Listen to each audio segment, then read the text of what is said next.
In this episode, I present to you a group of the most important disasters that occurred in the Bermuda Triangle.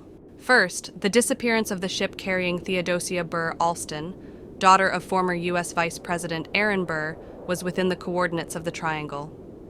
She was a passenger on the Patriot, which sailed from Charleston, South Carolina, to New York on December 30th, 1812, and was never heard from again. The planned route was well planned, but it had the disadvantage that it ran through the Bermuda Triangle, and piracy is believed to have been one of the reasons for this. Also in the War of 1812, there is a theory that she was in Texas when she disappeared and was far from the Triangle. Secondly, the Ellen Austin is supposed to be a derelict ship, with a crew that won it as a prize and tried to sail it in New York in 1881. According to the stories, the ship disappeared, but then reappeared without its crew, and then disappeared again, with another crew that won it as a prize.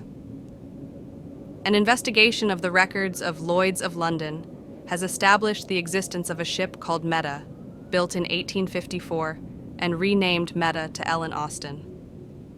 There are no lists of the names of the victims of this ship, or any ship of that time. Thirdly, the schooner Carol Deering was built in 1919.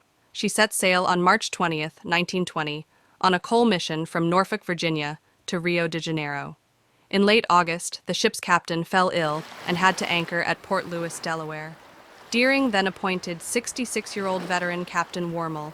The ship sailed again to Rio and arrived there without incident. Deering left Rio on December 2nd, 1920. The ship was last seen on January 28, 1921, when a lightship sighted her at Cape Lookout, North Carolina. The lightship's commander, Captain Jacobson, reported that a red-haired man with a foreign accent had told him that the ship had lost its moorings. Jacobson made a note of the note, and when he tried to radio it, the radio failed to transmit it.